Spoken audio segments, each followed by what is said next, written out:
All right, this tutorial is going to demonstrate the needle trainer tool. So when you go upon open it, you will see that all your information that you used in the last tour, the last ball, the last club is going to be restored at the top window up there.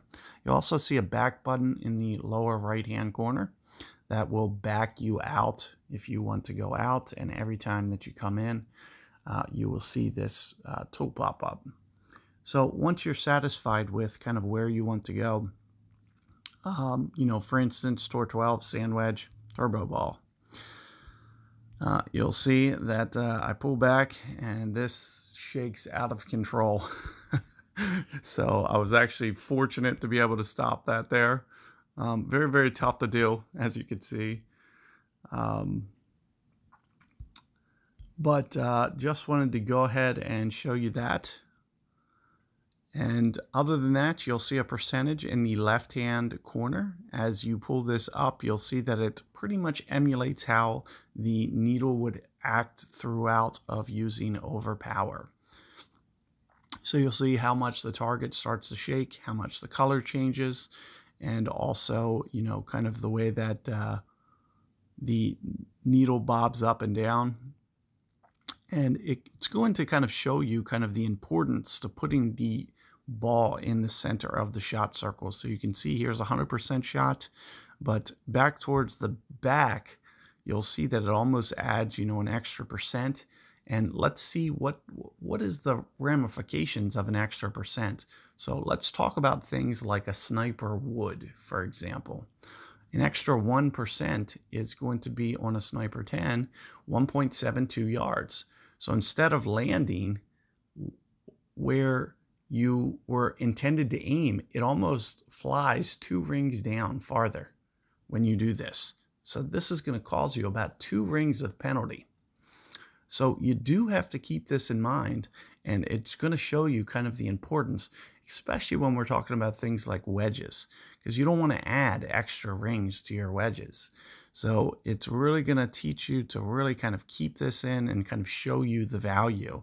Similarly with the short hit, you'll see, up here down towards 98% shot, for example, you're losing 2%.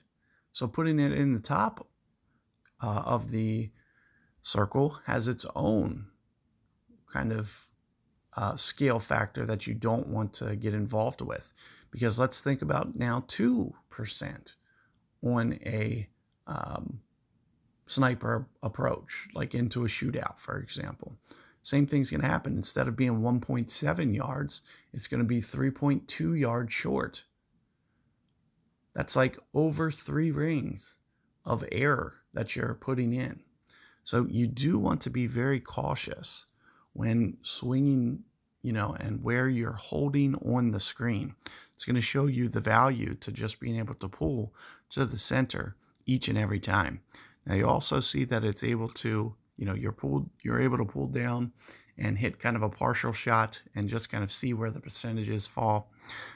We found that kind of the smallest that you can put it is somewhere in the 75% range. So after that, you're going to see that it starts to fall off. And this has been tested and kind of shown in game. We used, tools to kind of prove that this is kind of the way that the needle behaves. Other than that, you're going to see that the important concepts are each tour has kind of its own speed.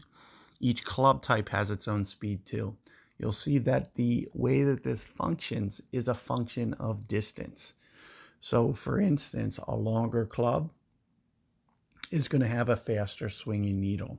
So it may not be easy to see, but if I'm in Tour 9 and I'm using driver versus long iron versus wood, it's just going to gradually be kind of changing the needle very, very slowly at a rate for each and every club. There's no club that has the exact rate.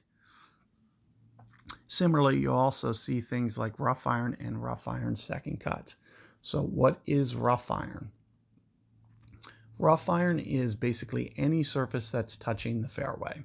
It's going to be the primary cut, and it's going to be when you barely roll into the rough and until that next surface arrives, you'll see a color change. The rough cut first cut is going to fall into that category. So if I was to go to the rough iron first cut, for example, and put this into the circle, you'll see that it has a needle speed that it swings at, a rate at which it swings at. And then once you switch up to the second cut, you're going to see that it's almost about maybe 10% faster. So it becomes just a little bit tougher to get that timing by about 10%. So it is going to kind of shift the percentages just a little bit. Now, the one thing that I do want to point out is the Playdemic needle is actually a bit jumpy. We believe that it's caused by the way that they're trying to basically put something in place that's kind of artificial, so to speak, to where it falls on discrete points. So if you've ever seen the needles swing, you know, especially through the target, you'll see that kind of here has its own point. Every point on the bullseye has its own kind of discrete point that the animation always shows. Ours doesn't do that. When you stop, ours basically stops the needle. So as you release, it's not going to click to the next spot. It's going to stop, which it's a much more free-flowing needle. To replicate what Playdemic is doing is something very, very complicated. We have the idea as to kind of how to write it, but it's very involved. It's basically kind of breaking everything up into intervals and being able to, basically say in between this and this time frame, whether it be 0.05 seconds or whatever, basically stop on this point. If not, go to the next mark. But it would require writing in individual cases for each and every part. And we're believing that that's the way that Playdemic has it, to essentially make, a little bit more challenging needle. So you will find that the timing is very intuitive, like it's very kind of spot on to what you'll see on the tour for all the clubs. It is very spot on to what you see in game. However, you'll find since ours doesn't jump to the next spot, it may be just a little bit easier for you to get the perfect balls. There you can see I get a great, and just kind of play through this because the needle's not jumping. So do keep that in mind. Every tour and tournament level is in here. Every tour has its own needle speed, so there's no duplications. Similarly, when we're talking about max club versus min club as well.